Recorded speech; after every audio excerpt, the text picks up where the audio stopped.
Kia ora, good evening and welcome to the final Bledisloe Cup contest of 2017. Jake O'Flaherty, the Combox with Brad Richardson.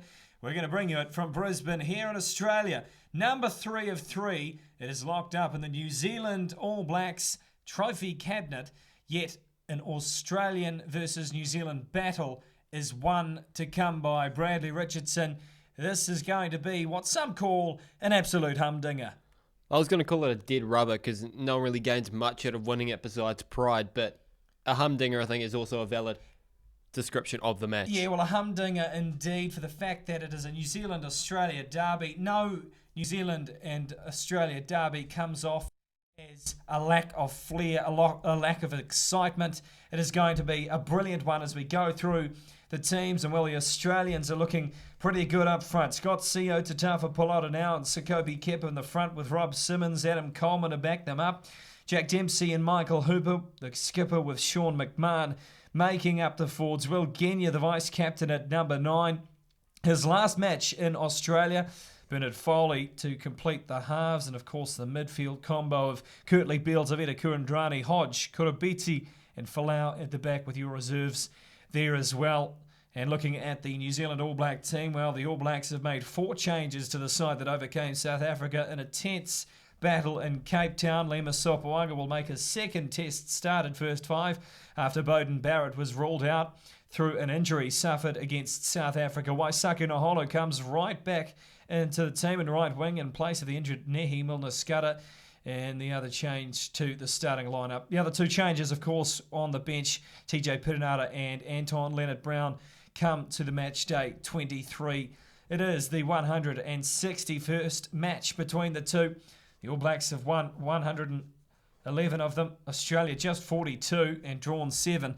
But Bradley, it's going to be a good one, a relatively, all right crowd for an Australian game. Of course, the weather not looking too flash, but a few empty seats around the stadium here at Suncorp Stadium in Brisbane.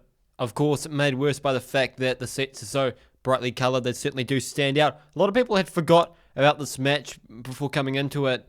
Interesting position made by the Wallabies during the haka. They've formed an arrow of themselves, maybe matching up, firing one a little bit back at the All Blacks, but they look pretty blank-faced, if you ask me. Yeah, I tell you exactly what they look like, Bradley. They look like they're trying to shoot the cover photo of their next album.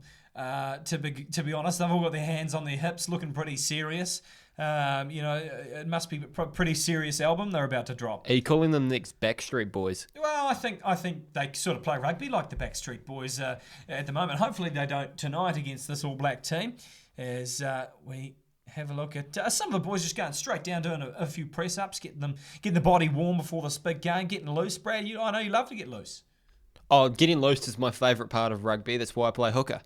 Too right. Well, the haka is done and dusted. We're about to get underway. All the formalities are out of the way. So, boom, shakalaka. And we're just all in readiness. As I mentioned, the weather not too flash here in Brisbane, but nonetheless a good turf underfoot. So we'll see a good game of running rugby. These two teams like to run.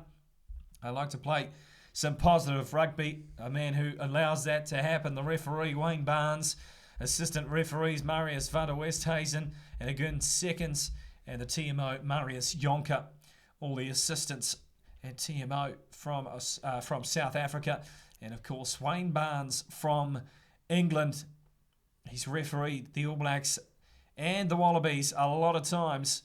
Last year included Bernard Foley in the new strip. Bradley is about to get us underway. Barnes blows the whistle. Bernard Foley puts the gentle to the ball, and it goes down the throat of the youngster, the 20-year-old Rico Ioane on the 22-metre line. Taken straight down to ground, and a box kick mounted by Aaron Smith. Not going too far, just dropping on the 10-metre line. The ball's loose, and the All Blacks regather it. Comes flying back from fullback is McKenzie, but he loses it forward, and now about 30 metres out right in front of the line, the Wallabies get their first opportunity with ball in hand.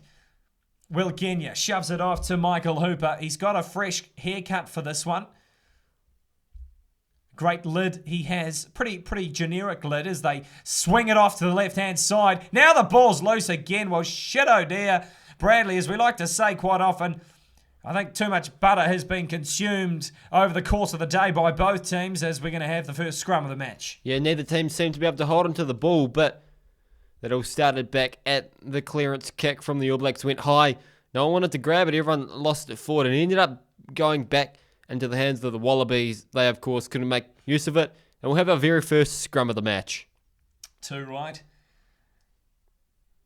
Well, the All Blacks are looking a good team for today's match here in Brisbane. Jaco Flaherty and Bradley Richardson in the comm box for today. A bit of alternative commentary for those of you who can't watch the screen as well as listen to the voices. We bring a somewhat of second tier nature, don't we, Bradley?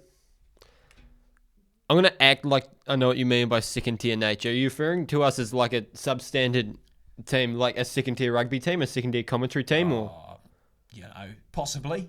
I think that's an accurate statement. Yeah, indeed. As Ryan Crotty has a little crawl around the ground after the scrum, the All Blacks box kick through way of Aaron Smith goes up to Kurtley Beale. He loses it forward. Now advantage for penalty offside, and Aaron Smith clears it off to big Kane Hames, the chief. Right out of Tasman, he'll be happy with the 30 points to 29 result. Tasman beating Taranaki just before in the Mitre 10 Cup semi-final. Bit of an upset as the ball goes into touch, so advantage over. And we'll have the first line out of the game. And that's probably going to be mounted pretty quickly by the look of these two teams. I was talking to someone earlier today about our commentary tonight. They requested one comment to be made, and that comment was that Queenslanders are all banana benders. Take that as you will, but I think it's the one hell of a statement. McMahon goes to ground off the line out. Now Bernard Foley pumps it into the grandstand, and that's into the third row. So, the front rows, they're getting their money's worth tonight. They get to touch the game ball, Brad. Yeah, they're excited about that. Yeah, the ponchos are on them. So they're really braving the weather here in Brisbane. Bernard Foley, he's up for a big performance tonight as Marius van der Westhuizen puts the flag up, and Dane Coles is trying to hear the call. Of course, special match balls today as well in cohesion with the special edition Wallabies jerseys. Bit of a mixed match play now. Waisake Naholo goes for a run into the 22, offloads to Ryan Crotty. 10 metres out, they lose the ball forward. Australia kick it through, and advantage is over. So play on, says the referee Wayne Barnes. On the 22 they are. They go to the short side, this left-hand side. Grubber kick through, and now the acid's put on Will Genia. He gets it quickly away to his teammate of Kurtley Beale. And now they have a chance to mount a steady platform to clear. Quickly inside, and now a bit of an awkward box kick into touch, possibly touched by an All Blacks player.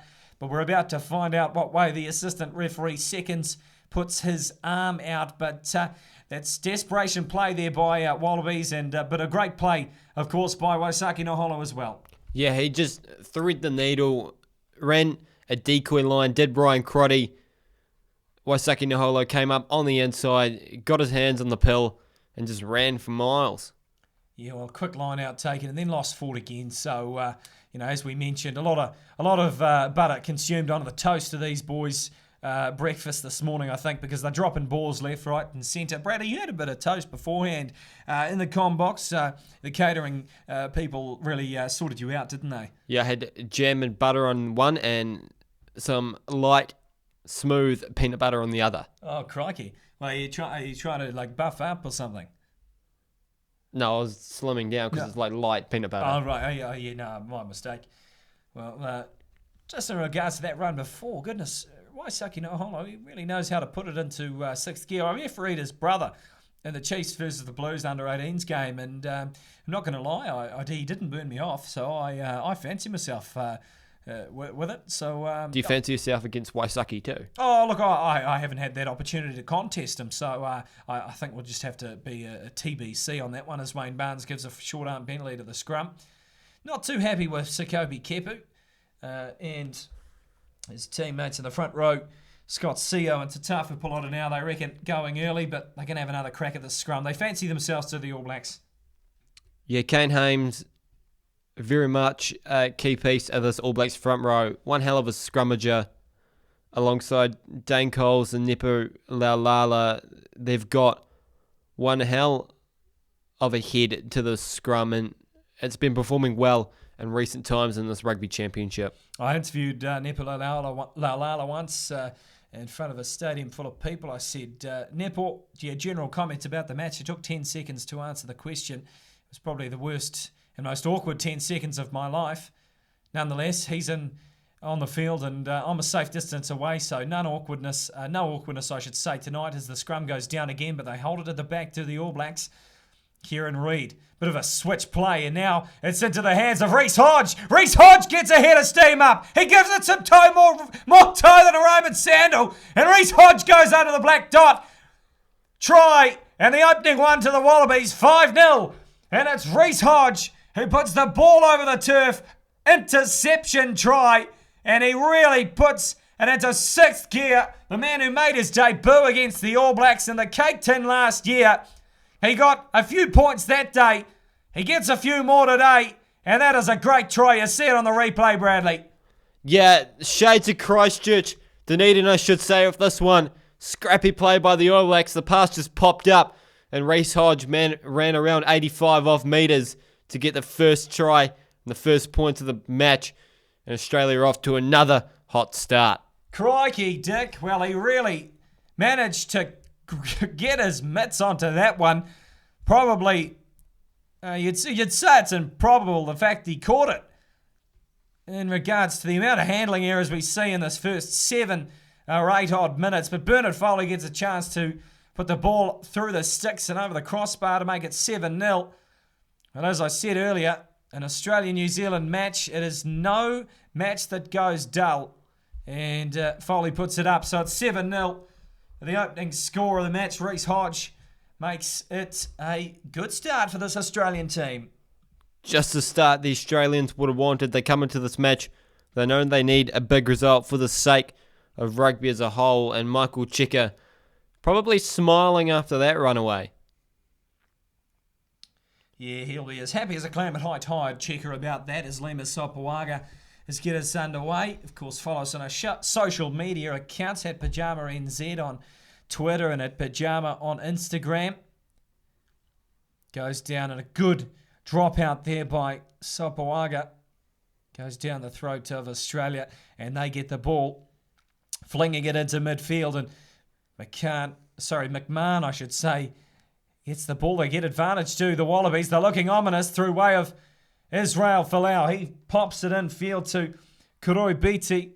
And now Welgenia pumps it inside to big Jack Dempsey. Now they're running again. They've made some serious meters now on the 10-metre line of the All Blacks territory. Running play now, Israel Folau.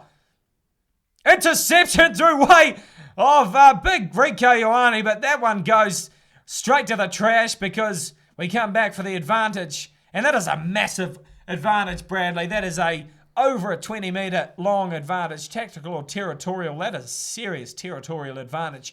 But nonetheless, Wayne Barnes says we're going to have a penalty. I want to blow him a whistle. The All Blacks had advantage earlier on in this match that lasted about 5 seconds. This one lasted a good solid minute. Meanwhile, the Wallabies gained about 30 metres at the same time. And I think it's fair to say they did get an advantage out of that. Maybe Wayne Barnes just forgot the definition of the word advantage. Are you a New Zealander? Quite possibly. You are? Oh, right. It's probably, trust the New Zealanders to put the referee at the blame. We got to blame something. It's never the All Blacks. Oh, true. Coming from 2 referees ourselves, it's probably fair enough. Lost forward off the top of the line out, and a penalty for what looks to be playing the man off the ball, Sikopi Kepu. So he gets a bit of a slap on the wrist by the Englishman, the referee. back to our point, Bradley, you're both referees ourselves, so, I think we're allowed to maybe have a crack at the referees from time to time. I think it's fair enough, considering I've reffed a total of about no matches this year. You've assistant refereed a couple. Just a couple. Yeah, so, take it. You've actually assistant refereed on the TV. When? Oh, the Regional Sevens tournament. That was last year. Yeah, I know. I didn't mention any year, but no, you said this year though. Oh, sorry. Your debut year. Get on the TV. Crikey. Anyway, Dane Cole's back to it.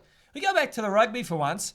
Dane Cole's about to throw the ball in on the far side of the field, and around about just past the halfway line of their own territory, the All Blacks, so about 55 metres out, Dane Coles throws it in, ugly ball, and sliding into that one was Michael Hooper.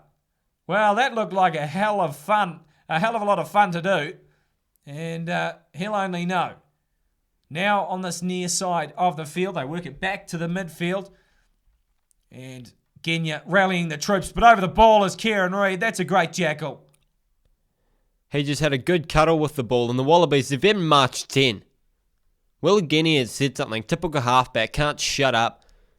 And he's cost his team 10 metres. No, in fact, it's Rob Simmons. The big, tall timber it's him who's cost him. Although Will Genia, probably, I think we can pin the halfback for anything, really.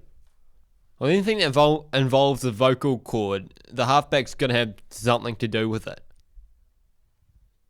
Quite often in my pre-match as a referee, Brad, I'll tell the halfbacks to, just keep the chatter to a minimum, and they never seem to listen. So that's a bit unlucky for me. That was like George Gregan ARing. No, not quite. Egger seconds is your AR on this side as the lineout's taken down. And rumbling forward, bustling forward now as the All Blacks through some pick and goes. Kieran Reid goes over the 5 metre line now, right in front of their own posts. The All Blacks getting a head of steam up. A few phases mounted, and now Liam Squire quickly whips it off. And another phase goes. Dane Coles about 3 or 4 metres out now, the All Blacks. 7th phase comes up, and yet again, another pick and drive, quickly whipped off at a great play. They were doing this quite well.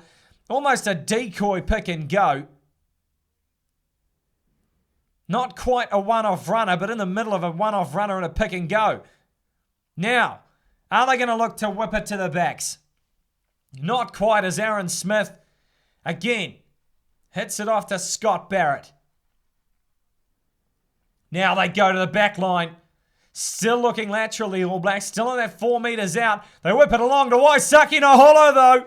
And he gets over the white line. Try time to the All Blacks, and it's taken them 5 odd minutes to reply to that try by Reece Hodge. But too easy stuff. It was inevitable stuff.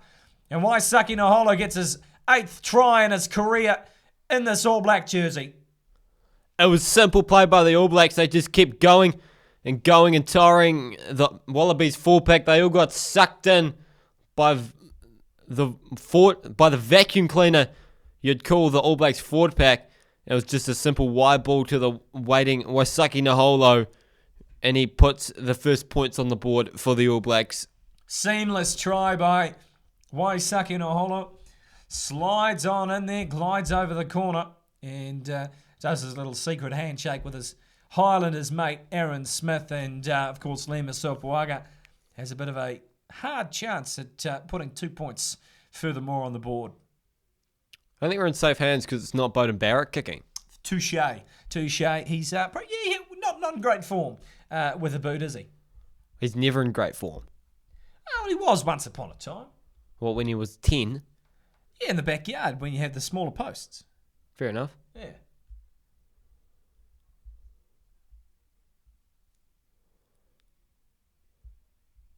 Are you there, Brad? I was just taking in the cat. Yeah, right. I just heard. I just couldn't hear us in the microphone there. Must have been a bit of a glitch over the Tasman. I was just about to speak, but no. You cut me off. No. Well, I couldn't hear anything. I mustn't have heard. Maybe it was the Holy Spirit interfering. Maybe. Well, it is everywhere, so wouldn't be surprised if it pops up here. Well, I tell you what the Holy Spirit has guided is that rugby ball through the posts, because that was a tough one to crack. Lima Sopoaga makes it 7-all here at Brisbane in front of a decent crowd here at Suncorp Stadium, the All Blacks and the Wallabies. It's a stalemate at the moment. Wallabies will probably look to go deep again off this kickoff, get some territory back and have a bit of calmness to this game. Yeah, well, they do so, and it goes to Aaron Smith, who pumps it back into touch. So slightly anticlimactic almost, because it puts the Wallabies back to sort of 10-metre line, but they get the ball anyway, so that's good for them. George Gregan's got his hand out again. Probably one of the most biased ARs you'll ever come across. You would assume so in a All Blacks versus Australia game. Do you think he's yelling as much as Will Guinea right now? Well, I can't quite hear from where we are in the commentary box. Nevertheless, Sekope Kepu flicks it off to Tatafu Palota now. The big man himself has an absolute throw on him. And now Will Guinea on the 50-metre line, about 13 metres from this near touch line, gives it back to Foley, who puts it way down to someone who jumps up into the air, Rieko Ioane, appealing for a penalty, and that's great play by Aaron Smith, because he's got Michael Hooper off his feet and convinced the referee to blow his whistle. The halfbacks are having a hell of a performance tonight with their mouths so far. Only 17 odd minutes in, and then wouldn't be surprised if they're already losing their voice. Great take off the high kick by Rieko Ioane, but 3 waiting Australian defenders there to snap him up. They didn't do it legally though. Oh, and it's great play by the Wallabies, almost saving the ball from going out, but not quite. George Gregan says no. Be a little unbiased for now, and we'll chuck the flag up. Well, that was kind of like the people that were at the end of the Boston Marathon when the bomb went off. So close, but yet so far, Bradley. A little bit harsh, just a little. That's quite harsh, actually. Yeah, well, I mean, I was just trying to compare. Probably not as serious, to be honest. Nevertheless, Dane Coles to throw it in. Throws it to Scott Barrett. Now whipped along the back line. It's gone to the back door and it's gone loose. Israel Folau kicks it through. And now Waisaki Naholo's on the clean-up on the 10-metre line of Australian territory. Aaron Smith. He now finds the fatties in the back line. They lose it forward. And now the Australians have a knock-on advantage. So they'll go back for the scrum. If they can't do anything with it, they kick it down for a 30-metre kick to Rieko Ioane. Back to old Moby Dick over there. Big Damien McKenzie. He takes it to ground. A very, very pale man. He looks like he's sick right out there. Maybe he needs to go to the tanning salon. Waisaki Naholo. Beautiful round around the back by Kieran Reid. Now they go for a run. Back inside to Aaron Smith. And now they're approaching the 22-metre line. Down the ground they go. Penalty to the Australians. Straight off their feet. They're not going to stop. And now here goes Big Will Genya. Gets monstered in a tackle by Big Crikey Dick. I'm just all over the place. Waisaki Naholo smashes him in a tackle. And now the Australians have it. Folau puts boot to ball, and that goes down the throat of Lima Sopoaga. Back to the pale man of McKenzie. He puts it into the sky. Jumps into the sky to catch it as his opposite, Israel Folau. And now they go over to secure it. Maybe a little bit of retention here by the Australians. Coleman goes to the deck. Now Kurtley Beale. 20 minutes gone. Advantage for not rolling away, says Wayne Barnes. Chip and chase by Bernard Foley. They'll go back for the penalty though. Will Wayne Barnes, and 7-all, 20 minutes gone, a quarter of the game gone so far. We've got a tight one on our hands. I'll tell you what, you'd be feeling pretty positive right now if you're an Australian dairy farmer, because they milked the absolute shit out of that penalty, did the Aussies. Yeah, well done to the people appealing it. Of course, probably Will Kenya, to be fair. It's always Will Guinea. Bernard Foley, He's going to kick it into touch on the far side of the field. Get some good position there. And a penalty's conceded. It's even Stevens, 3 each in possession statistics at the moment. 61% possession to New Zealand, while they have 60% of territory as well. So a little bit of dominance in field position for them. As in the 22 on the far side of the field, so Kobe Kepu lifts up big Rob Simmons, and they take it down to the Australians. Now Michael Hooper plays halfback and shoves it off to Scott Seo. Now he plays halfback again and takes it himself.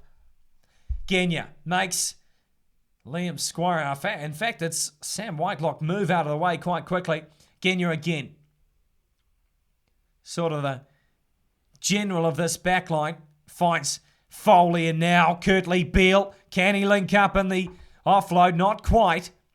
And now it's loose by both teams. Lost forward first by Australia and then by New Zealand. So we'll have a scrum. The All Blacks to put it in, but just outside the 22 on this near side of the field in New Zealand territory. So they've got a bit of way to go.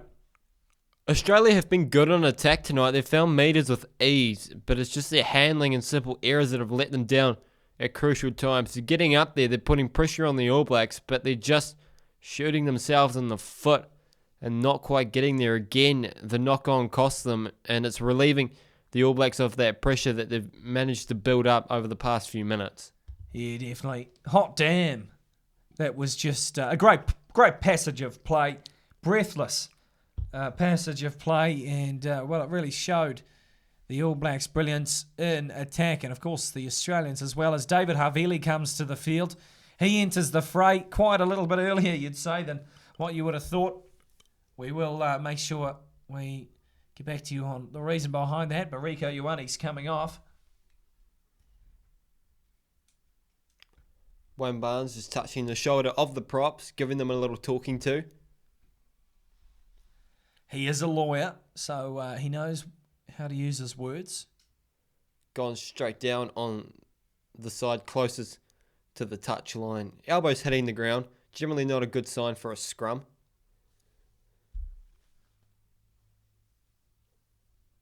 David Havili out of the Crusaders. He'll be happy with the Crusaders' efforts and the Tasman efforts he plays. Of course, he plays for Tasman, and he'll be happy with the Tasman efforts today.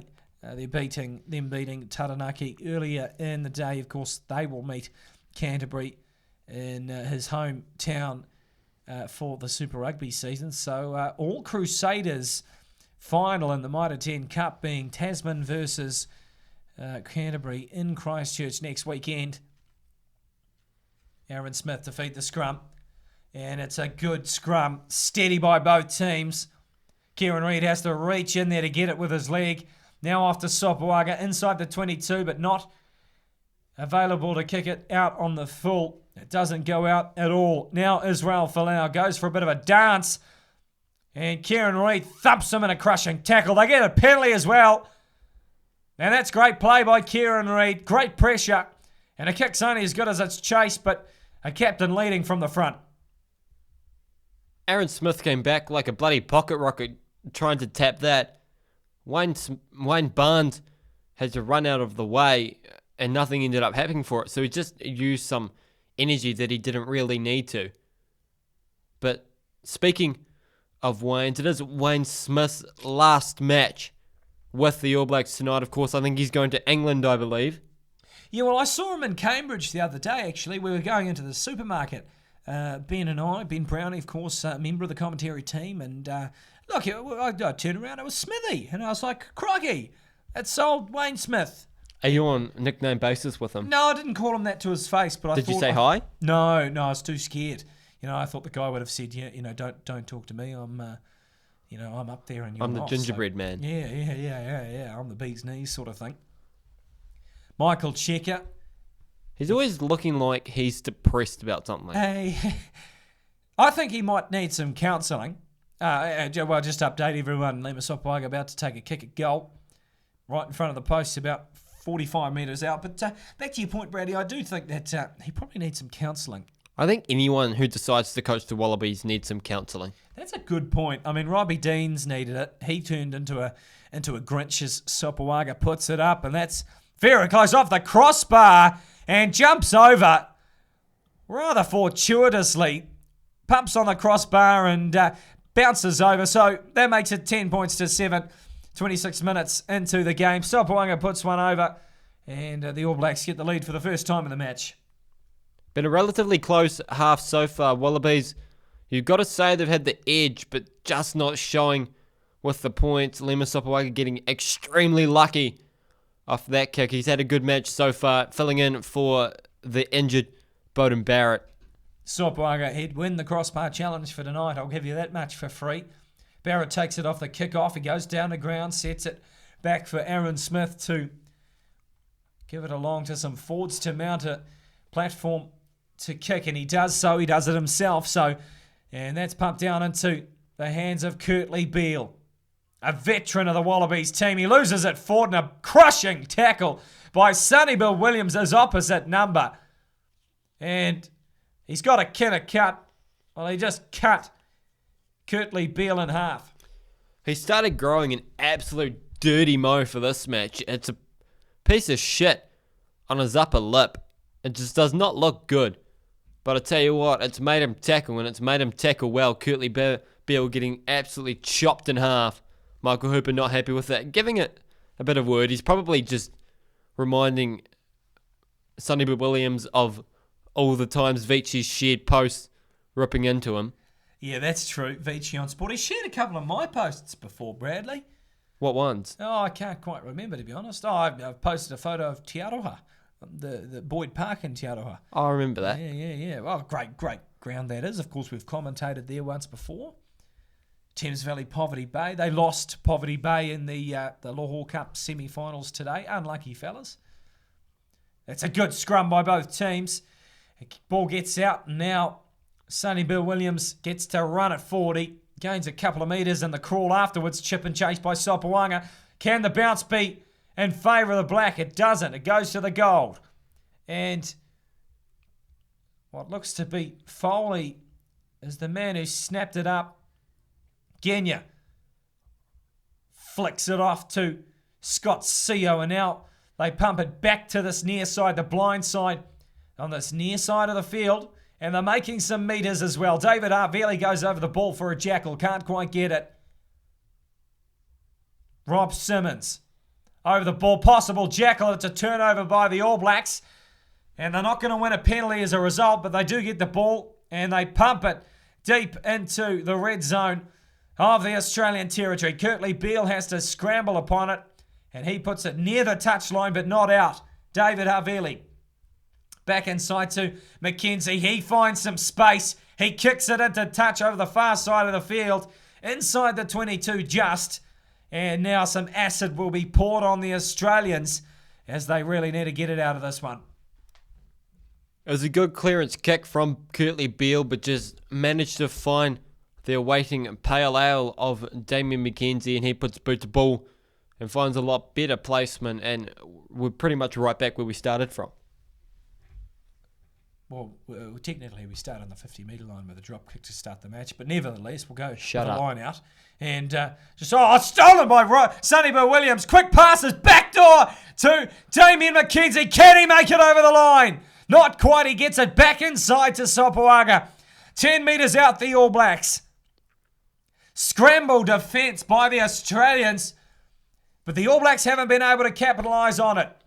They slow it down through way of Aaron Smith. He holds it at the back, fire it off to Sam Cane. He gains another metre with the crawl. Not quite a legal activity, but nonetheless they're getting away with it. Can't force a jackal, can Scott Seo. Smith, he's got options left and right. He goes to the open side through the right-hand side. On the 5-metre line, stolen ball. And that's great play by Jack Dempsey, but offside play. So penalty to the All Blacks, 5 metres out, right in front of the posts. Options left and right. And they decided to go right, but now they've got options for points on the scoreboard through way of trying to get 5 or a certain 3. Yeah, not smart play by the Wallabies. They were defending well so far, but just managed to give away that penalty. Ball looked to be out, so possibly a little bit hard done by as Wayne Barnes puts his hands in the air and points to the post, and Lima Sopawaga will kick probably what is a confirmed 3 points. Damien McKenzie, he kind of looks quite. He's scary. He would kind of, if he appeared in my dreams, I'd call it a nightmare. What if it was a happy dream? No, but he would make it a nightmare. But the way he looks, he kind of looks scary, you know, out of The Hobbit or something. And I don't like The Hobbit. You've never seen The Hobbit. Well, I have seen The Hobbit, Bradley. You don't live with me. You don't. I've seen one of the movies. I can't remember the first one or something. There's only been one Hobbit. And it creeped me out. No, there's not. There's more than one Hobbit, Bradley. Goodness gracious. No, but... Are you a New Zealander? Are we talking about the movie or the animal? You live half an hour away from the damn movie set. Lima Sopawaga puts it through the posts and over the crossbar, so 13 points to 7. But Bradley Richardson, an uncultured swine up here in the commentary box, clearly doesn't know his New Zealand culture.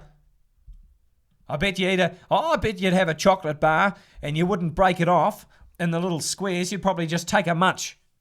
I've done that before, but just to piss you off. Oh, well, I think you got Nick Van Bar, another commentator, a little bit more riled up than me. Smith takes it off the kick-off, puts boot to ball, and that's a raking punt right down the throat of Israel Folau. Whipped back into Kurtley Beale. He's going for a bit of a shimmy. Taken down in the end as Bradley Richardson yawns his life away. Up here in the commentary box, it must have been that jam and butter on toast. And, of course, the light peanut butter and the other piece of toast by catering. They must have put some melatonin in it, Bradley. I just had an absolute shiver then. They must have put something in the toast. Not laxatives. You're not having to go away to the toilet, are you? Not yet. No, not yet. Okay, maybe. How long did laxatives take to kick in? I don't know. I mean, I haven't tried them. But I can imagine it's a decent amount of time. Yeah, well, I don't know. I mean, when you need some instant relief, you know, your laxatives might have to come in quite quickly. But well, might have to check on that butter and jam and light peanut butter that you're using, Bradley, because he yawns again. And you're probably listening to it because I can hear it slightly over the headphones. But a little bit of a taste to the commentary as Bradley Richardson's yawn. Well, you may not have acclimatised to the time zone difference, of course, going over to Australia and it being a little bit different. Oh, it's different sea level, and sea level makes me yawn. Too right. Well, aren't we all at the same sea level? If you're on the sea in the Arctic, are you on the same sea level as someone is in the Tasman? Yeah, because you're at 0 metres above sea level. Yeah. Well, philosophical thinking here in the commentary tonight. I'll give you that much for free. 32 minutes gone. 13 plays 7 as we look to pat down a scrum. I really don't like how you're giving away so much for free tonight. I've only given away 2 things for free, Bradley. That's more than what we ever give away for free. Well, that's ironic because we're giving a free broadcast right now of the All Blacks versus the Wallabies. You have to watch an ad before you get in it. Oh, that's true. You give us about 5 cents or something. So if you could promote one of our sponsors before you give away something for free, that would be great. Okay, sponsors Oxygen for today's match. It's getting us everywhere, making us very alive today. Is Oxygen. So big shout out to Oxygen and all that they do for me. And of course, Bradley's a little bit deprived of it at the moment. Nonetheless, kick down off the scrum and that's it. Yeah, that is a hellish kick into touch by Israel Folau. I tell you what, my 2-year-old cousin could do a better job, and she can't walk at the moment, so that's a bit awkward. What's her name? Or did you just make the cousin up? No, I'm not sure, actually, to be honest. I know I have a cousin around that age. Pippa.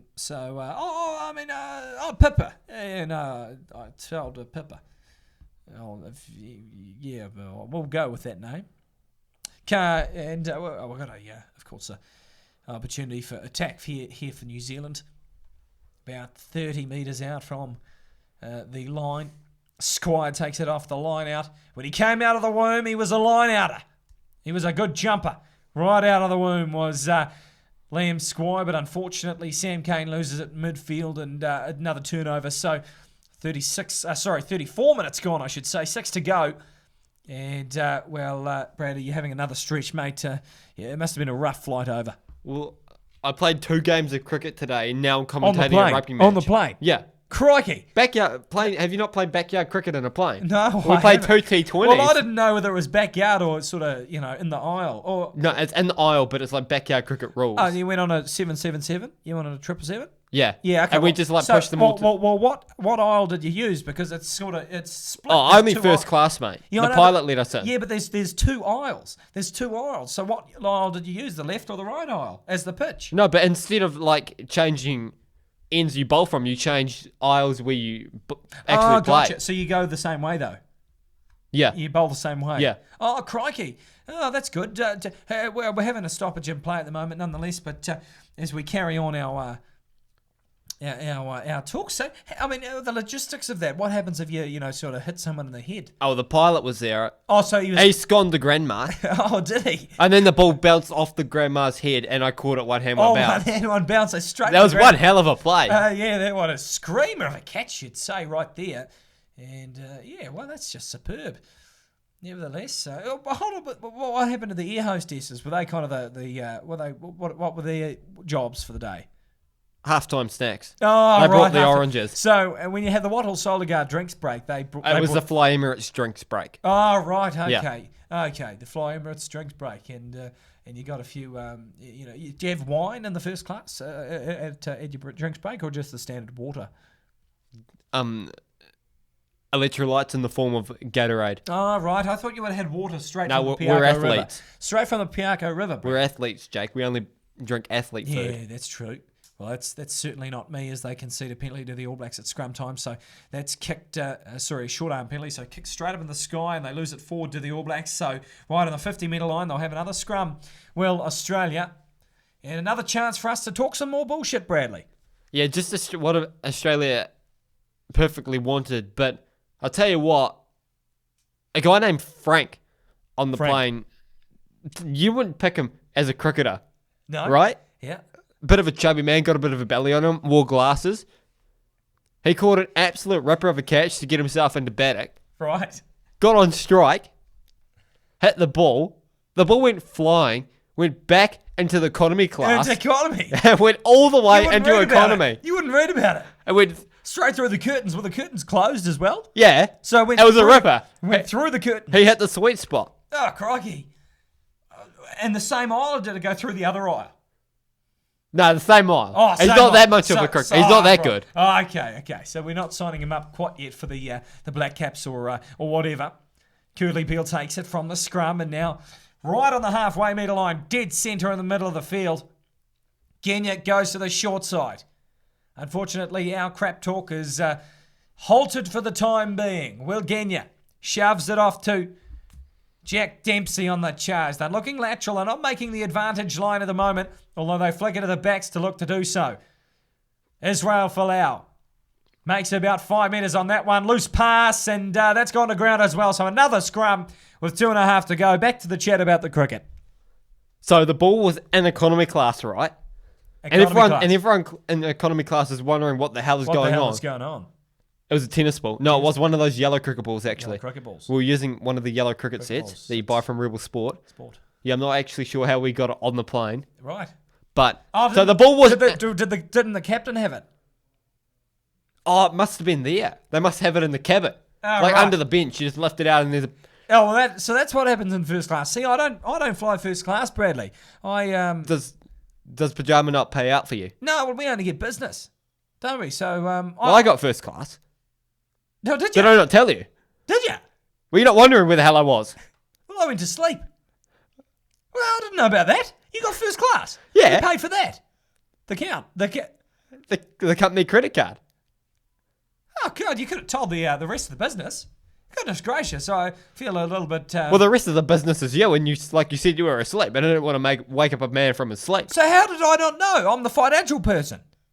No, you're not. Yeah, I paid for the flights. Oh, hold on. Oh, no, yeah, I did do that. I did, because you won the game of Paper, Scissors, Rock. What was the game of Paper, Scissors, Rock for? First class of business. And no, but you were asleep the whole time. Yeah, so I must have told you, but you didn't hear. No, but then I would have won the game of Paper, Scissors, Rock because you wouldn't have been awake to call anything. I think I've confused myself here, Bradley. Or I might have just said God, and because God wins everything. Oh, you Paper, Scissors, Rock, and then if someone says God, then God I played rules. the God card. Oh, there you go. So you got the smarts, Bradley. He's got the smarts in the game of paper, scissors, rock. 2 minutes to go, and the scrum is about to be set down by big lanky Wayne Barnes. Crouch bind, said he says in his British pommy accent. Aaron Smith crouches down, doesn't want to put the ball in, but is forced to in the end. Held at the back and now fired off to Sopuaga, and he puts the ball into the sky.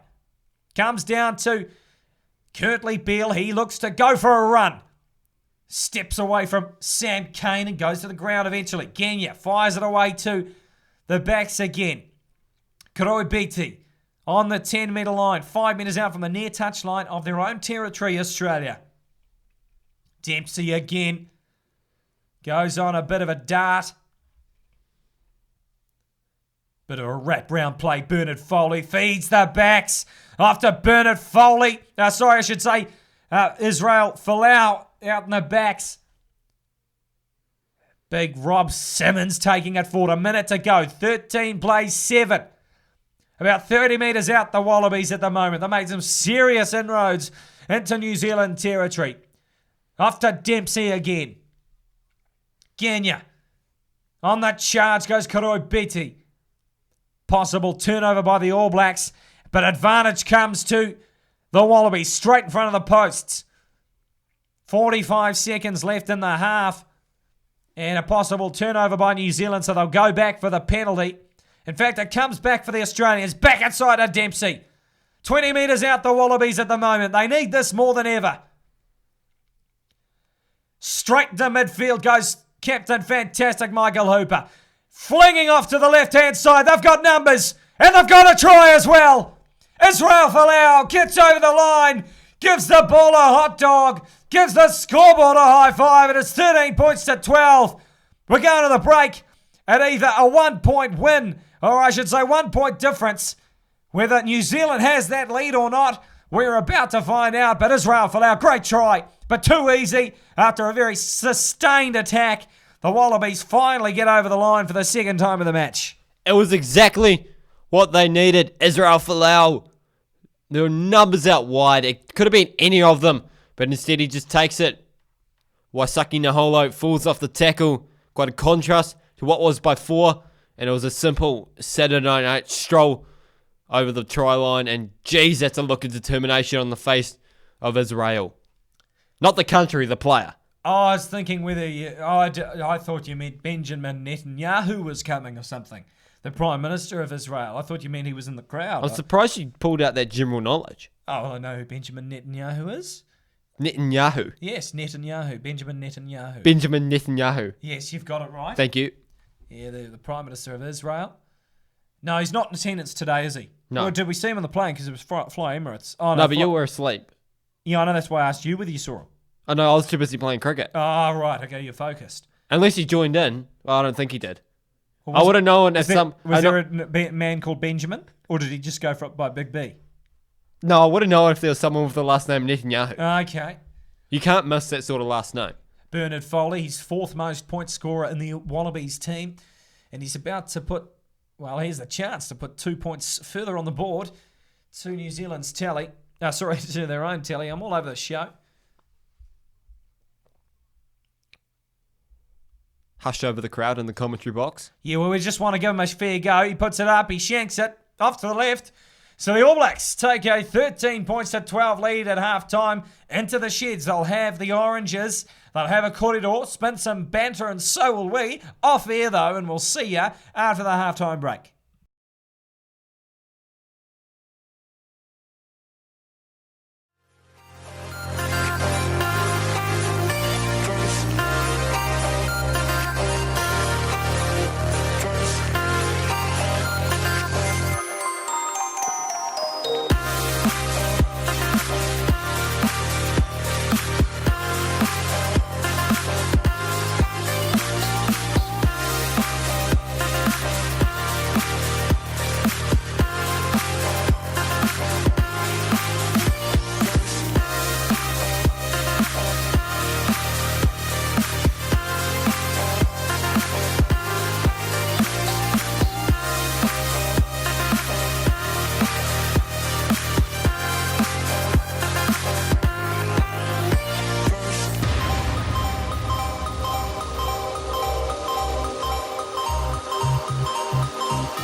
So I mean, what did you win the game or not?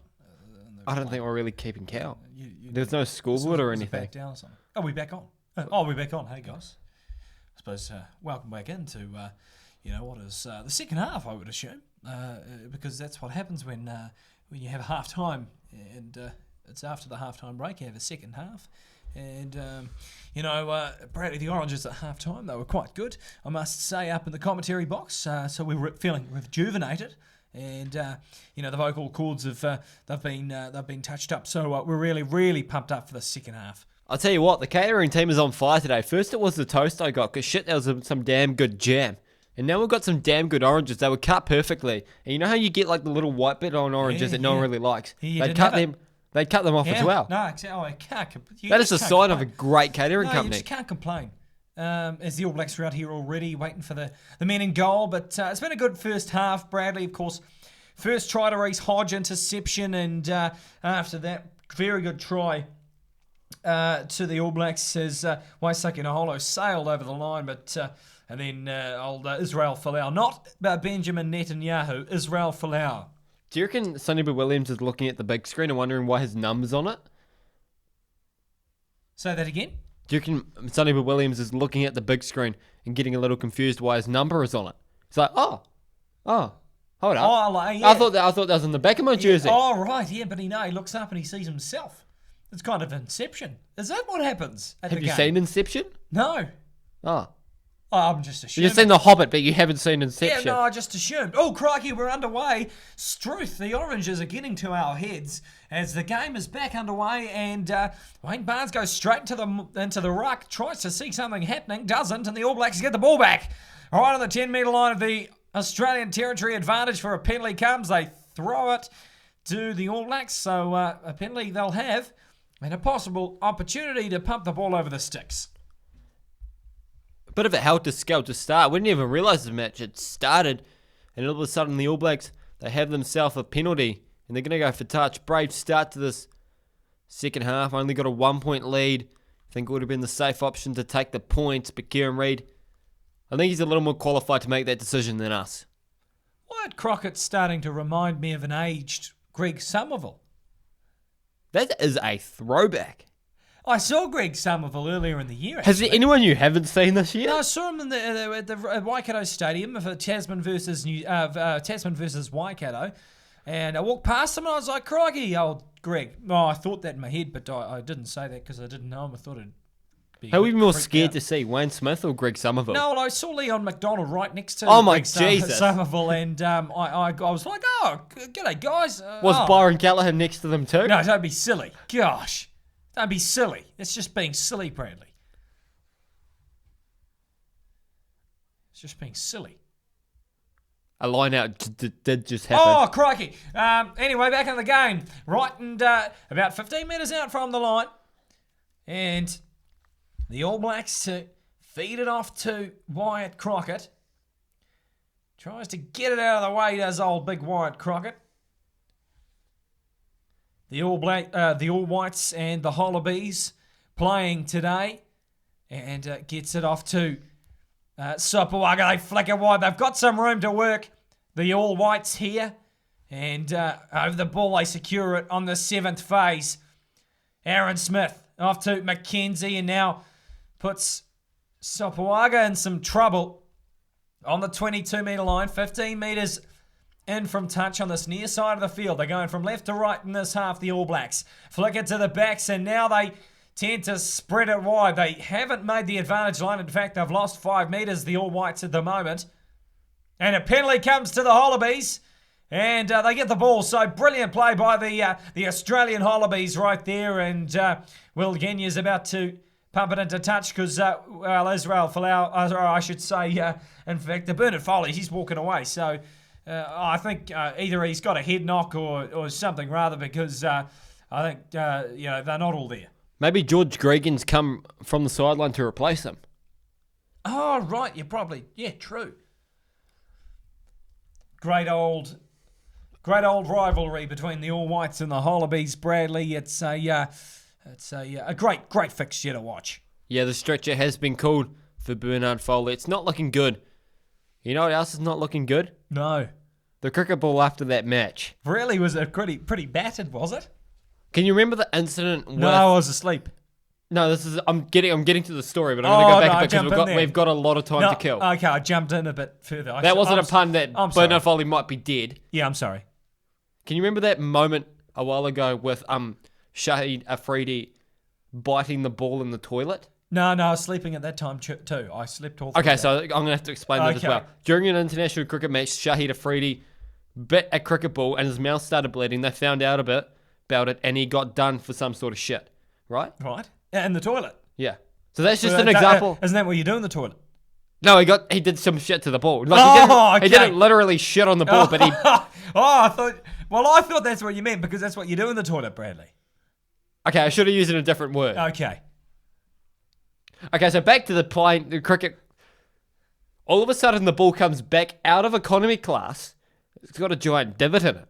No. And we're all like, why the hell is there a divot in the ball? There should not be a divot in the ball. No. There's never a divot in the ball. You've got to be joking. So we all march down into economy with our arms folded, and we go, right, who put this divot in the ball? And they all just look at us with a blank face. Everyone's wondering what the hell. They've never seen this cricket ball before in their life. Well, And they're also wondering, why the hell is there a divot in the cricket ball? Whoever did this needs to be found out. Well, I would assume that there would have been some people asleep too, so they wouldn't have known. Well, we woke them up because this is a damn important issue. Well, exactly. You don't have a divot in a cricket ball. No. So, anyway. They're all looking at us with story. blank face, and the pilot's standing there. And this was today, ladies and gentlemen, on the flight over here to The Brisbane. pilot is standing there. Both pilots have left the cockpit. No one is flying the plane besides the autopilot, and they are trying to figure this out. So they go, right. No, hold on. No, there was, because I remember waking up, seeing you walk down there, and there was this little kid that went up to the cockpit. I swear to God, it was a little kid. Oh, he must be the pilot now. Someone's got to fly the plane while the pilot's sorting out this situation. I'm pretty sure it was a 6-year-old kid from Murray. Okay, so the pilots go right for the third time. Hey, you gonna let me finish this time? They go right. Yeah, I'm going to let you finish. There's a divot in the cricket ball. Who led this divot in the cricket ball? We might not be MH370, but this plane is going down if someone does not own up to putting this divot in the cricket ball. Then everyone goes quiet, and they're trying to savor the moment. And they're all looking around. This little lady at the back stands up. She's got a blank look on her face, and she's looking around. She looks at her hand. I just got to interrupt you there, Brady. We're probably about 30 seconds away from getting this. We'll have to game continue the started story again. later then. No, carry on. I'm just making sure the All Blacks and the Wallabies, they're warming up, staying warm because, of course, Bernard Foley, just for those that have just tuned into the broadcast, we aren't talking about the rugby at the moment because, of course, there is a stoppage in play. Bernard Foley has, the stretch has been called and he's done something pretty bad. So, ladies and gentlemen, we're going to have a bit of a stoppage, but carry on your story, Brady, because I was about to get the cliffhanger. No, we're a little bit away from the cliffhanger. Oh, okay. So the little lady's standing upright. Right. She looks at one hand and she winks at it. And she pulls up her other hand. Bear in mind, she has stepped out in the aisle to do this because she's about 5'7" tall. Well, and the cricket pitch aisle or the other aisle? No, the other aisle. Okay. The cricket pitch aisle has got artificial turf that we laid down. I gotcha. So we're standing there and she looks at her other hand and she winks at that one too. So we're wondering why the hell she's winking at her hands.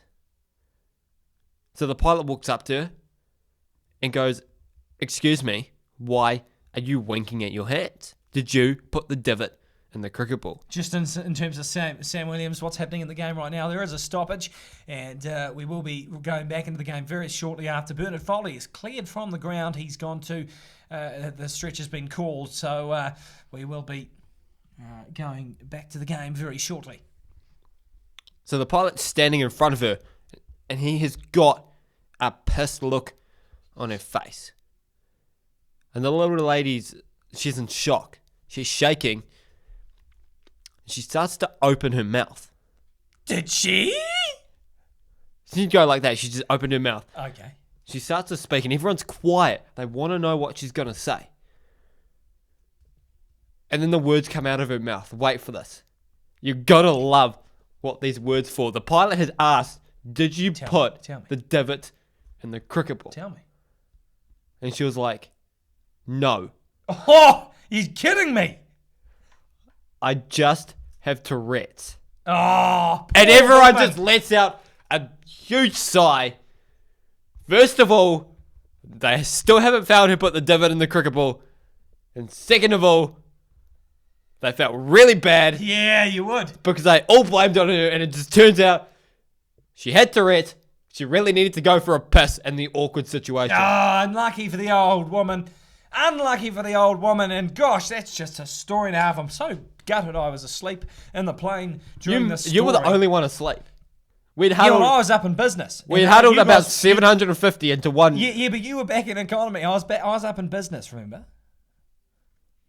You probably could have made it up into first class. Yeah, too right, probably. I mean, at that point, that was my opportunity because everyone was distracted. Back to the game in terms of that, and,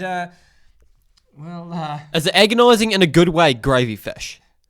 gravy fish, I think that's fairly rich coming from your name. Nonetheless, mate, gravy fish, Look, seriously, it was a great story, and sort of a greater thing at the moment is the sportsmanship by both teams. They are clapping Rob Simmons, it was, that is on the ground. I apologise to Bernard Foley, not that he'll be listening anyway at the moment, as Rob Simmons, he's getting carted off the field in a stretcher. It's not looking good for him. He seriously did not think he was going to be doing this today, so unlucky to him. And you've even got one of the sideline crew actually coming to help him out. He's got the thumbs up, so that's good to see. It's always sad when you see this sort of thing. No one likes to see someone injured playing the game that we all love. It's always just a harsh reality of what rugby is. And meanwhile, the Wallabies, they kick it downfield. Time's back on, indeed. Sikopi Kipu, I should say, Tatafu Pilota now throws it in. Now they go to the backs, and we're back underway here in Brisbane. About 45 out. Kenya flicks it off to the right-hand side. Well-worked play. Inside ball to Michael Hooper. He's snapped up by Sam Whitelock, though. They go off to the left, into the open side, and right into Adam Coleman. A fiery little man, even though he's big, I'll call him little, just for the fact that I'm watching on a small screen. They flick it off to Koroi Betty, and now back inside. It's still alive for the Wallabies. Folau about 20 metres out. Someone's lifting the legs. That doesn't look good. Marius Van Oosthuizen says it's all right. They still have it, the Wallabies. They fling it wide. 15 metres out. Now looking like 10. They've pierced this advantage line. They lose it forward, and advantage is not being played because they'll have a scrum. And that's just harsh for the Australians. They were looking so good for that last 2 minutes. It was absolutely scintillating play from the Wallabies. They're playing for their mate who just got carted off the field. God, it would be good to see them win from here. I don't think I've ever said that before about an Australian sporting team. But I think that the story is just too good for it not to happen. Royal play by Australia. That is great stuff. And, yeah, well, that's unfortunate for, of course, Rob Simmons being taken off. We thought it was Bernard Foley, but it was, in fact, Rob Simmons. So apologies for the confusion. Foley's still on, but the All Blacks about 15 metres out, right in front of their own post. So a lot of way to go to get out of their own half here, the All Blacks. Another lull in play. They look to set a scrum. Probably, I'm going to take a wild guess here, about the 7th or 8th scrum this match. I wouldn't be too sure. That looks like Offa Tuangafasi taking a kneel on the sideline. He's having a karakia. A prayer. Yeah. Isn't it karakia grace? Or is that... No, I don't even know. Yeah. No, I think it's a prayer. He was having a karakia as the All Blacks and Wallabies lock horns at scrum time. And Aaron Smith puts it in. Comes to the back. And 8-9 plays going to be worked. But can they get it out? No, they can't. The Wallabies, the All Blacks rather, comes to the Wallabies side. Off goes McMahon. Now to Kenya. They fling it wide, but Wayne Barnes is calling them back. And an opportunity gone begging because Marika Kurubeti would have been in for a try. But in fact, Wayne Barnes says, nah, come on, bruv. Come back and we're going to have another scrum. But look at the turf. They have ripped that up. One hell of a scrum. I'm excited to see another one. The front row's going out at the locks. They're putting in some big yards to the wheelhouse of the scrum. Everyone compliments the front rower when they get the penalty, but the locks are just as important. Oh, that scrum's just been absolutely disintegrated. Both teams have turned into a bit of mush and just started cuddling each other in a really awkward situation. Kieran Reid had it at the back and just lost control of it. And we're going to do the same thing again. Scrum set, goes straight down, penalty to the All Blacks, and Wayne Barnes not wasting any time with that decision. Well, it's only a short arm penalty. No, it was a full one. Oh, right. You don't collapse the scrum and get a short arm penalty. Well, you get it. You'll have a look at his arm. It's a short arm penalty, Bradley. How? What? He just collapsed. There's a bend in it, Bradley. He puts it into touch as Lima Sopuaga, so Australia will throw it in, and I will put $100 million on it. Not that that's actually a number. The assistant referee seconds on the far side puts his arm out toward Australia, and Bradley, well, unfortunately, you've lost George that Gregan, that was. Of course he's going to put his arm out towards Australia. George Gregan puts his arm out toward Australia. It's George Gregan. Look at him. He's put on a bit of beef. Maybe the comms vest. Goes down the throat of Tui at the line out, and he puts it to a maul. Counter shunt coming by the All Blacks. It's a bit of a stalemate. And they finally are told to use it by referee Wayne Barnes. Goes to ground. Can they get it out? They allow it to carry on. And talking to Paul Williams, Test match referee and Super Rugby referee the other day, he said he thought Wayne Barnes is the best referee in the world at the moment. So he's got the pinnacle fixture of the weekend, the Bledisloe Cup match between the All Blacks and the Wallabies. Bernard Foley puts boot to ball, puts it into the sky, and is the ball going to come down? Yes, it does. Into the safe hands of Damien McKenzie. Rico Ioane's having to play halfback and goes to Lima Sopuaga. He kicks it straight down to Big Israel Folau. He goes for a bit of a shimmy, but he's taken out. The ball's still in, though. Offloads it to a New Zealand player. Not the sort of player he would have wanted to throw it to. Over the ball goes Jack Dempsey and Bradley. Textbook jackal by the flanker. Yeah, that's exactly what you want to see from your loose forwards. The opportunity was there. Bad clean-up by the All Blacks. And in the end, they get penalised for tackling the player without the ball. And it puts the Wallabies in another good attacking opportunity. They're looking to kick it deep inside Wallabies territory. In fact, I think they might be going for a shot at goal here. Yeah, it has been called. Well, not a bad idea. 30 and a half minutes to go. And, well, you've got time to work yourself around the paddock. A bit of a call for Bernard Foley. He's certainly got the range, but you've got Kurtley Beale as well, who has some serious toe. So a number of options for kicking. We'd just like to clarify something before Gregan's called into action again on the sideline. It's not actually George Gregan. He just looks eerily like George Gregan. So we're going to call him from that. We're not going to clarify anymore whether it's actually Gregan or not, because I think it adds to the broadcast. I mean, it may be, but it might not be.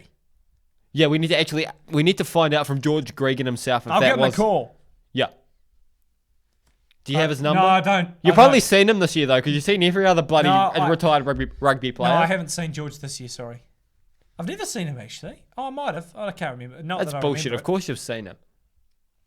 I might have. Bernard Foley takes a big, deep breath. The camera shot's going to show whether he gets it or not. He shanks it off to the left, just like his last one.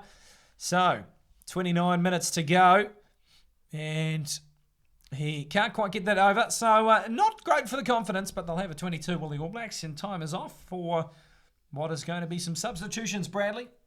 Time doesn't go off for substitutions. I'm not that shit at my job. No, I'm meaning like, are you going to tell us who's coming on and off? Oh yeah, Nepo Laulala makes his way off. Good night for him. And off wait for this Tuanga Fussy makes his way on in the number 18 jersey. Hopefully his Karakia has worked some wonders for him, and he does well for this All Blacks team, who's only just 1 point ahead. No one probably saw this coming. It's been a spirited Wallabies performance so far tonight. Sopuaga, drop kick out from the 22-metre line, and just over the halfway metre line it goes and sails into the hands of Bernard Foley. He shoves it off to Israel Folau, who takes it up for 15 metres. Now, Will Genia off to Foley again. Wrapped up in a tackle. It's taken a few to get him down. They lose it forward to the Wallabies. Tuanga Fussy, first opportunity to get the ball. Picks it up and throws it straight into the hands of an Australian player, so we'll have a scrum, no advantage. Yet another scrum. The turf is not holding up well from these scrums. Typical Australian field. They just can't seem to get it right. Of course, they're made for plenty of other sports, rugby not being their most popular, but they'll use it anyway. An interesting choice of jersey tonight. They've all got flags. think the Aboriginal flags and designs on the shoulders and sort of the lower stomach area, maybe to highlight the bread basket. The lower stomach area and the shoulders of what? The Australian players. Of the players themselves. Of the jersey. The jersey. Yeah. Oh, right. You should have said so. Because I thought they actually had designs on them themselves. Yeah, every single Australian player has had it tattooed on them. Yeah, well, that's what I thought. But you might want to clarify that next time. Yeah, okay.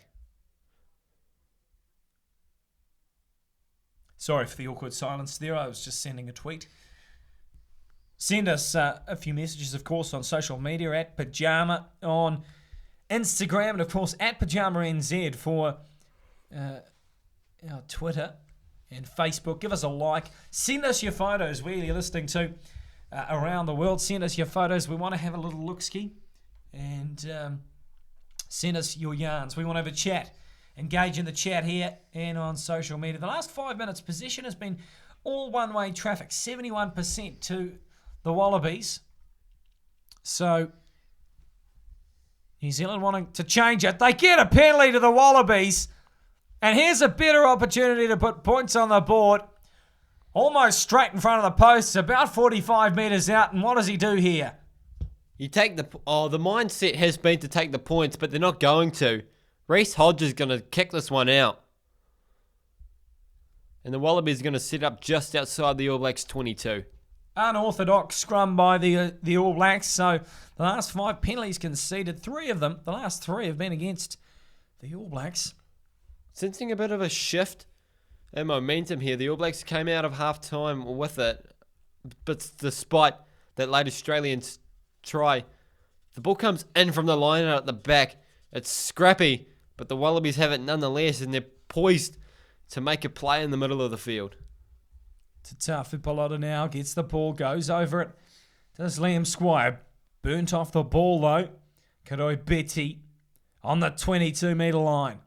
Gets some support from his troops, and they retain possession to the Aussies.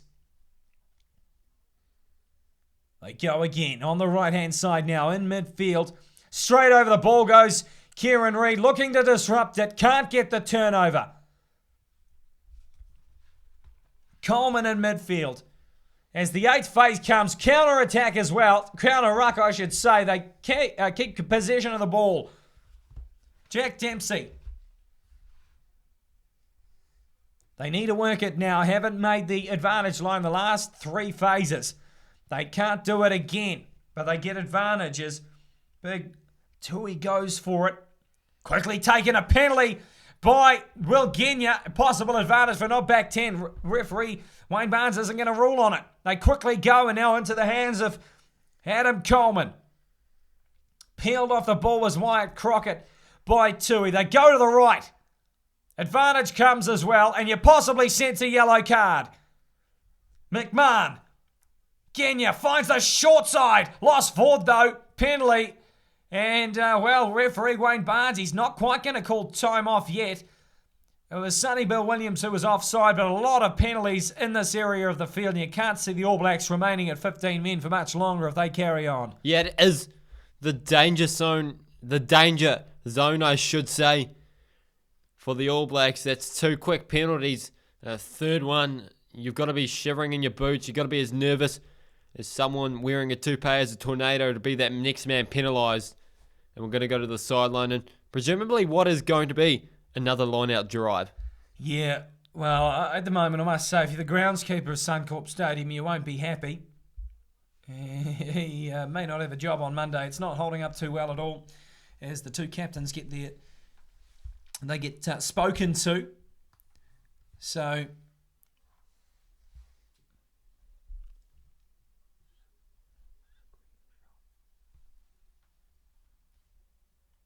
Pallotta now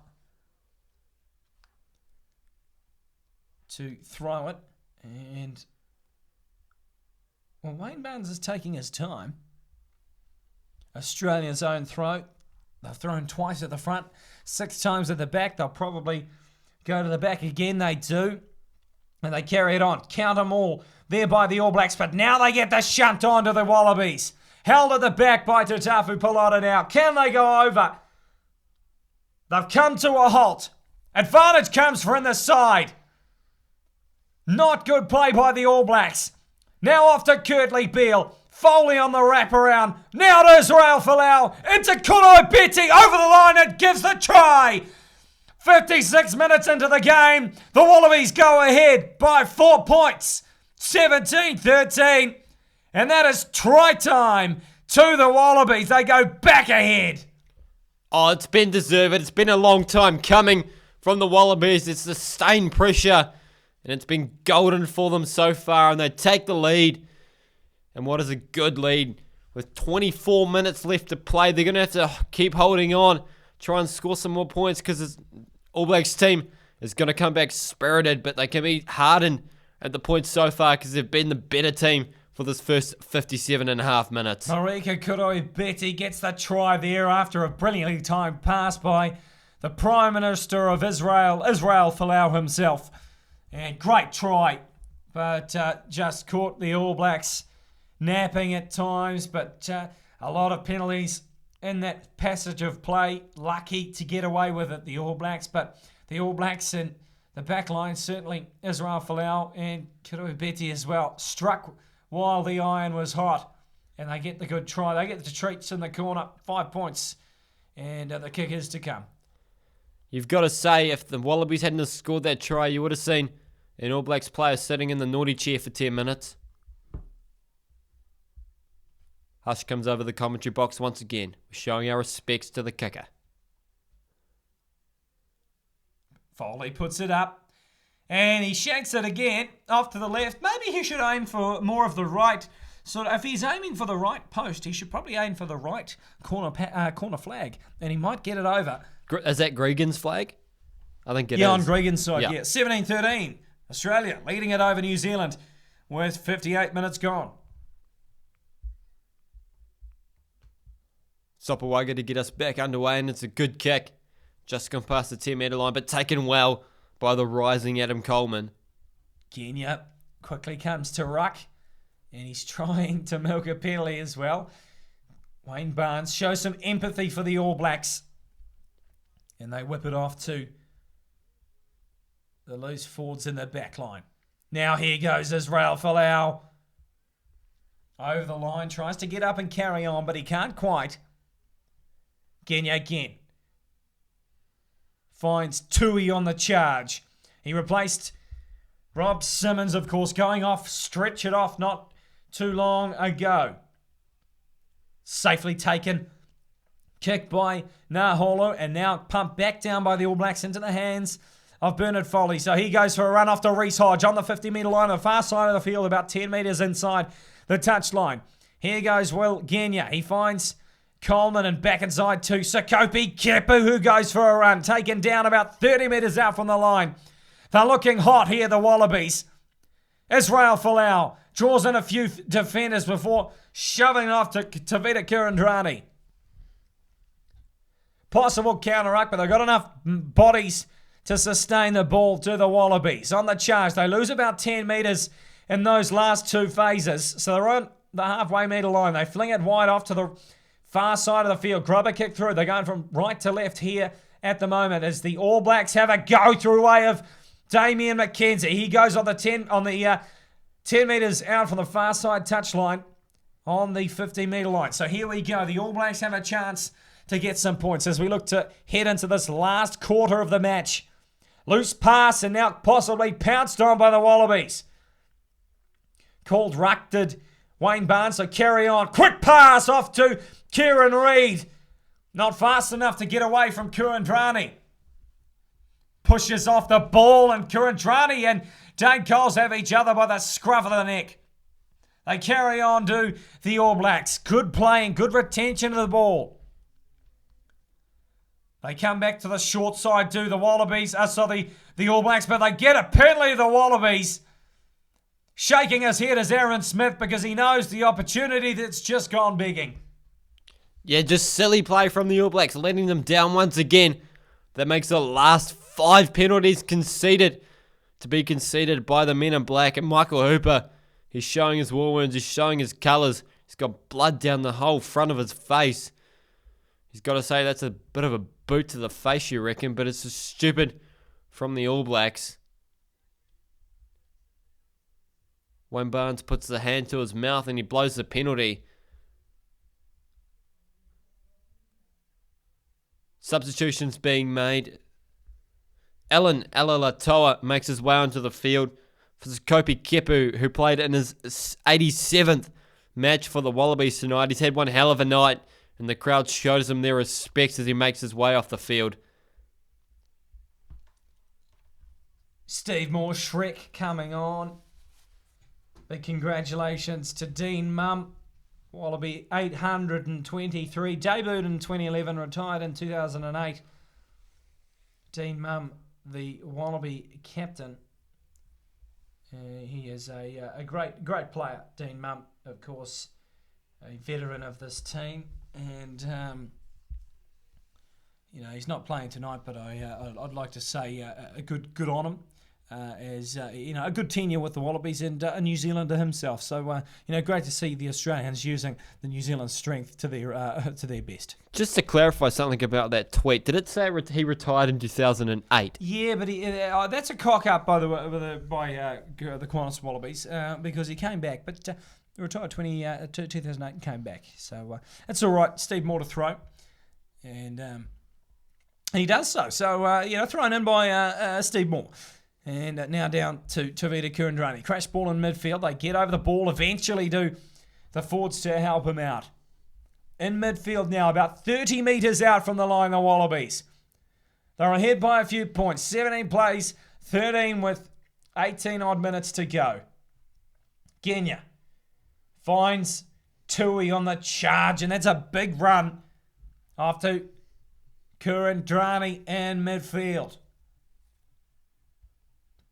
Aaron Smith wants a crack at the ball, but doesn't want to get penalised, so they carry on without it to the All Blacks. They're backing their defence, and they're looking good at the moment, driving the Wallabies back a total of about 30 metres at the moment. Kurandrani looks to rectify that, goes over the ball to Sam Cane, but he can't force a turnover.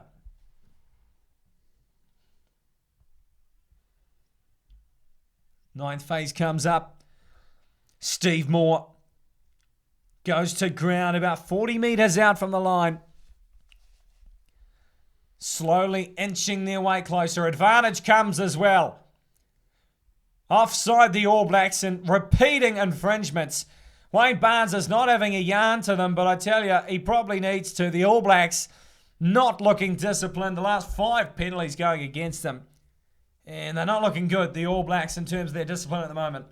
You'd expect the Wallabies and Michael Hooper to kick this one into the corner once again and try and put some more pressure on this All Blacks team. They've all got hands on their head. They're knackered. They're leaving it all out there, and at the moment, it's not coming up trumps for them. Oh, there was a neck roll by the Wallabies player at that ruck, so it looks like we're probably going to have a look at that one.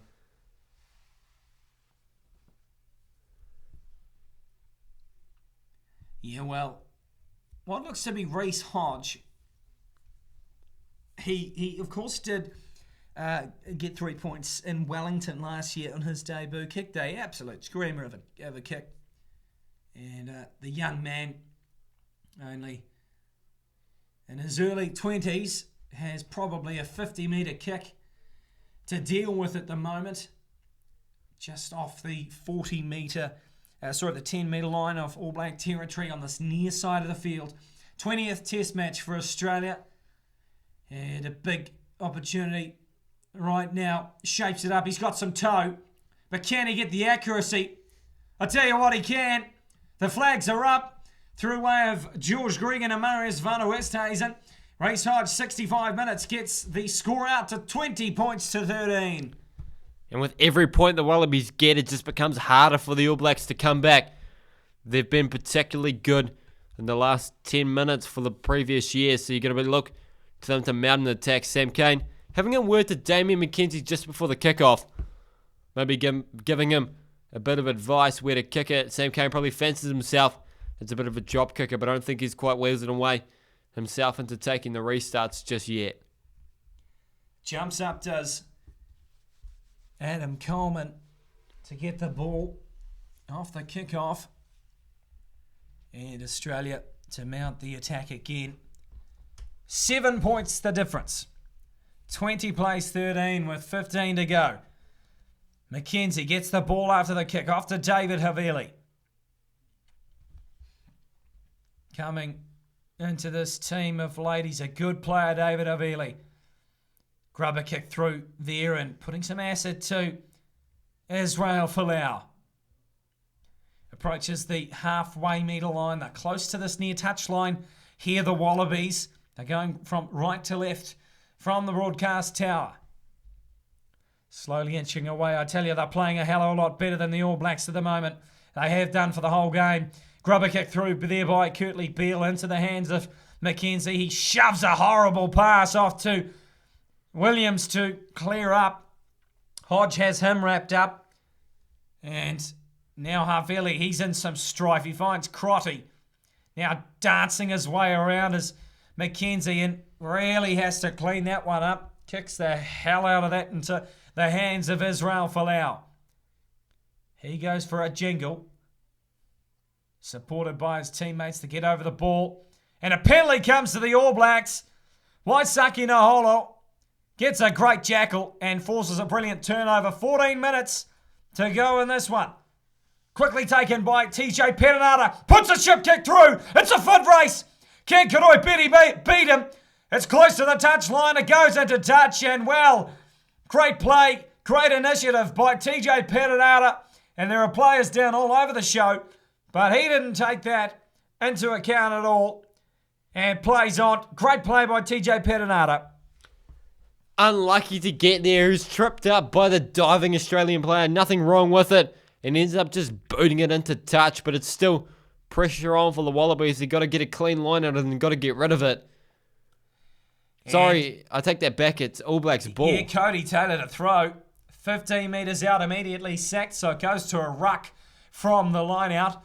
Cody Taylor takes it off his halfback and works it into the open side of the field. It's on the near side of the field here.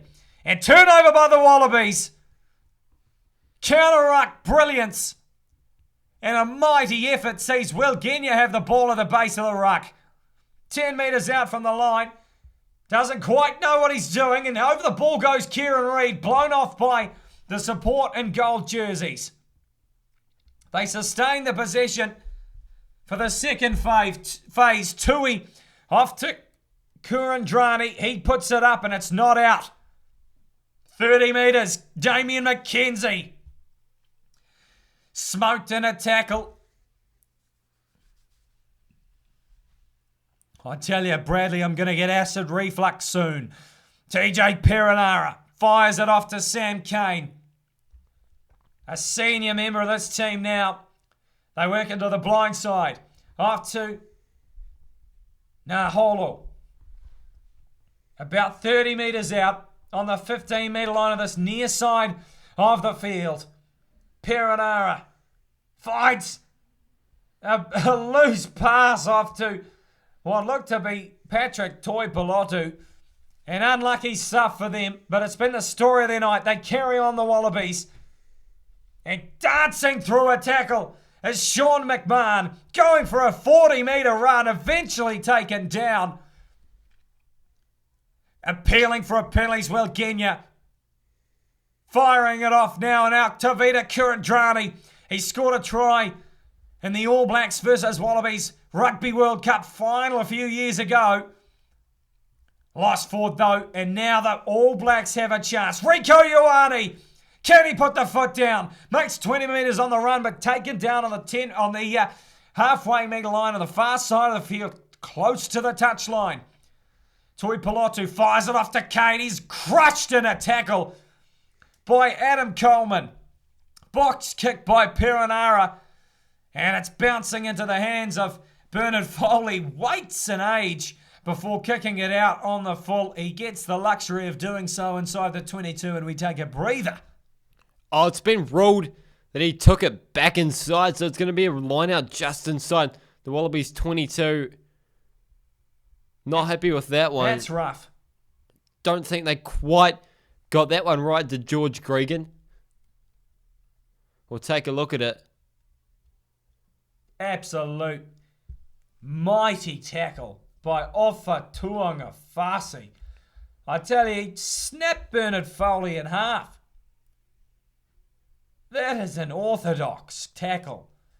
Just heroic stuff by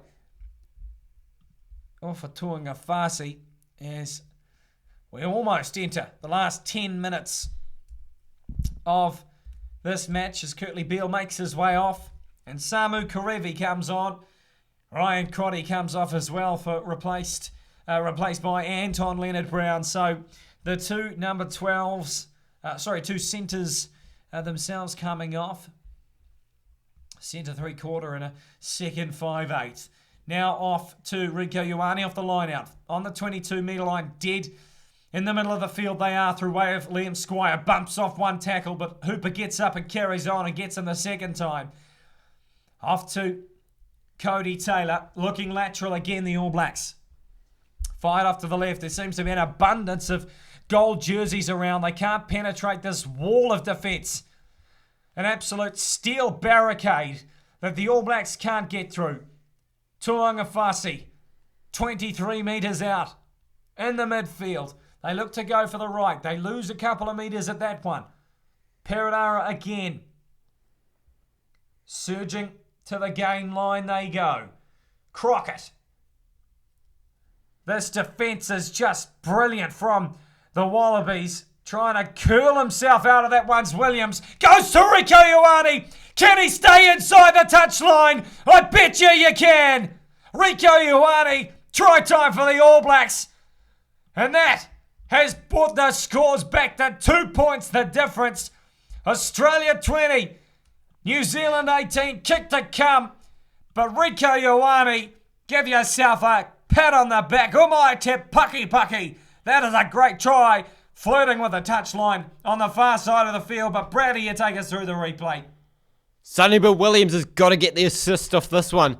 Crunch and a tackle, but manages to get the offload away to Kieran Reid. Kieran Reid draws in his man. And Rieko Ioane is left open on the wing. And it's a simple stroll to the touchline.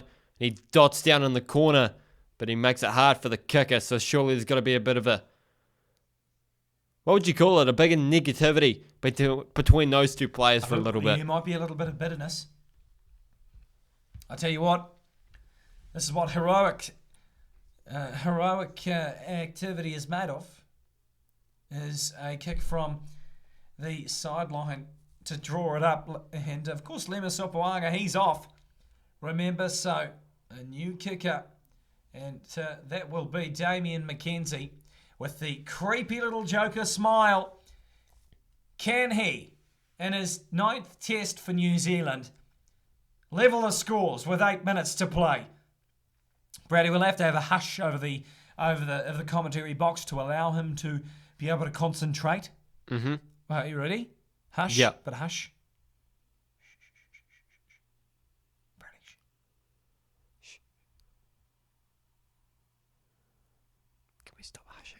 Puts the ball up and does what Bernard Foley does. Hooks it off to the left. And the Wallabies retain the lead. 20 points to 18. With a try to Rieko Ioane at the 71st minute. Australia still ahead by 2. And this is turning into a beautiful match. Bradley, you said it was going to be a dud. You are sorely mistaken, my friend. These missed kicks from both teams could come... is definitely going to come back and be the bane of one of these teams' matches. Flying tackle missed by Karoi Betty on TJ Perenara off the kickoff. He pumps it into touch on the far side of the field. We'll have a line out. The kick wasn't as good. The kick was about as good as the tackle attempt. Both of them were pretty shit. And we get an absolutely perfect shot at the back of George Gregan's head. I'm glad you got that out in the end there, Bradley. You struggled a little bit. Yeah, I didn't think it would come out in the end, but it did. Well, Australia lose their first line out. Well, they in fact get it in the end. It was overthrown. The Wallabies looking a little bit exquisite at the moment, I'll tell you that much. I won't tell you anything more, though. Actually, I probably should because I'm commentating the game. About 25 metres out in midfield, the Wallabies, inside New Zealand territory. This is where they need to be. Kenya. at the base. I'll tell you what, it's a turnover to the All Blacks. They get it back, and that's what they need to stay in this contest. Perenara fires it into the skies. Reece Hodge has to take it. On the 10-metre line. 5 metres out from the near touchline. They lose it for the Wallabies. And New Zealand get the scrum. Just over 5 minutes to play. And we're in for a grandstand finish, as they say. Bernard Foley's trying to find every excuse under the sun, under the moon actually, to get out of that one. But he's only got himself to blame. It was an absolute sitter and he put it down. Much like the sitter I put down on the plane earlier, but I think everyone's had enough of hearing about that for the night. Well, did you win the game? No. No. Okay. There was no scores being counted. I've told you this. Oh, shit. I'm sorry. I must have been sleeping during that one too. Liam Squire comes off as well. So his night is done. He's had a good shift today. Gets a few pat on the bums from the management. And Will Genia's off for Nick Phipps, your favourite, Bradley. Oh, don't bring me back to this. The worst time I've ever sworn on a broadcast is when Nick Phipps scored a try, then absolutely lost my shit when they went to the T-Mo and it was disallowed. Good times. I don't think that commentary exists on YouTube anymore. I'm still ashamed to have it up there. Jake, still not happy about that moment, but I'm going to restrain myself for the sake of this commentary. Yeah, you don't like Nick Phipps, that's I for sure. do not like Nick Phipps. Penalty to the All Blacks from the scrum. And he's not happy as Tom Robertson. But mate, you're the one getting penalised, not strong enough and collapsing that scrum. So, Damien McKenzie, with 5 minutes to play inside his own half, will look to pump this ball down into the red zone and really put some pressure on this gold team. This is looking ominous from the All Blacks. You see it in every single game they play almost. They come back towards the end, just snatching victory from the clutches of defeat. Good teams know how to shut out matches. With 4.5 minutes to play. 4.5 to go. Cody Taylor throws it in the line out off the top from Patrick Tuipulotu. Ugly pass, but eventually able to string it to his breadbasket. So they carry on the All Blacks. Perenara, they go left. Quick ball! Off to Kieran Reid. Into the 22 they go. Taken down though, so they carry on to another set of phase. Loose ball, but snapped up by the Wallabies. Oh my goodness me. We may see a Wallabies win. Off to Adam Coleman. Eventually. And the ball comes back to Reece Hodge. He's going to pump it into touch. And they're going to back their defence, the Wallabies. They can't slow the time down because they throw it in quickly to the All Blacks. And a penalty for obstruction. And now the Wallabies really get an opportunity to put 3 points on the board and extend this out to 5 points the difference. It'll have to be a big kick by Reece Hodge, and he'll be the one to take it. Right dead centre in front of the posts, but 55 odd metres out. With 3 odd minutes away, he takes the ball and it's his to take. This shot is down to Reece Hodge, and I tell you, Brisbane's about to go off like a cut snake. I think the whole of Australia's about to go off like a cut snake. What a match this has been. What a performance it's been from the Wallabies. No one picked it. Certainly been the best performance they've put in all year. They've only got to hold off 3 more minutes to get the win. Wallabies have been good tonight. You can only imagine what it'd be like if Bernard Foley had have gotten majority of those kicks. But here we go with Reece Hodge. Nervous play if you're an All Blacks supporter, and likewise if you're supporting the men in gold. If the Wallabies do win this match, it's been deserved. They've been the better team tonight, and I think if the All Blacks actually win it, it'd be a bit of a... Shapes up the kick. Can it go over? It's got the legs and the accuracy. And Australia surged to 23 points to 18, the difference. 5 points the difference. New Zealand need a converted try in the space of 2 minutes to take the game. Step up, Reece Hodge. What a kick. Stupendous kick there by Reece Hodge. A satisfactory kick from the kicking coach. He'd be happy with that. Goes down the throat of Tui. Nick Phipps marshalling the troops with 1.5 minutes to go. It'll be the first time in a while, but Australia may win this one against the All Blacks if they can carry the pill for the next 1 minute and 20 seconds. Slow to come back. They're told to use it. Nick Phipps shoves it off to one-off runners, assisted by 2 flanks. And here we go with McMahon. Bumped off the ball was Nick Phipps, but Coleman rumbles it forward. After a monster penalty, and they get them one themselves, the All Blacks. With 1 minute to play, they get a penalty 40 metres out from the line and an opportunity to mount another line-out maul. And, well, this is their last chance. Just 40 seconds left on the clock. They're leaving it to the right to the end this time, the All Blacks. Decent kick from Damian McKenzie. Finds himself about 5, 6, 7 metres inside the 22. And that strong and resilient defence from the Wallabies is going to have to find a way to hold off once again. Of course, the All Blacks needing 5 points for the draw, and the conversion will take them to the win. Goes to them all. They do win it, the All Blacks. Get the shunt on now. Marshalling the troops is Ardie Savia. Perenara takes it off the back. This is the last chance. Over the ball goes Hooper, but can't quite get it. 80 minutes is up. Here goes Sam Whitelock. One-off runners. They want to keep it close here, the All Blacks, or they'll be forced with a draw. They lose it forward. The Wallabies are elated. A golden performance sees the Australians win it 23 points to 18. You wouldn't read about it. Great play. Great game. That was not a dud match. And the Wallabies take a win over the All Blacks for the first time in a while. I know we harp on and on about us being the All Blacks fans, but I think this was the best thing that could have happened for World Rugby. It's a close match. Last week, the All Blacks scraped away with a win by 1 point.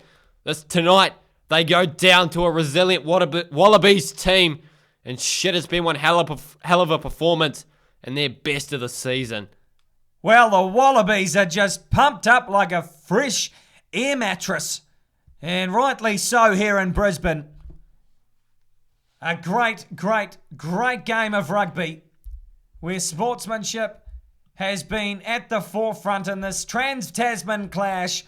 But Bradley, your final thoughts on the game as we wrap up this broadcast, your last thoughts of this last Bledisloe Cup match and what it means for this Wallabies team and Australian rugby to finally get a win over the All Blacks. You can tell by the emotion on their faces after Sam Cane knocked that ball on. Stephen Moore's almost crying. Will Guinea goes to hug his teammate. And Tavita Kurandrani. I think that's a great summary of what this means to Australian rugby and what this is going to do to them and help them going forward. Well, Barnes has blown the whistle. New Zealand have lost the match. But I tell you, the Wallabies have won this one more than the All Blacks have lost it. They played outstanding tonight. And rightly deserved, they win it by 23 points to 18.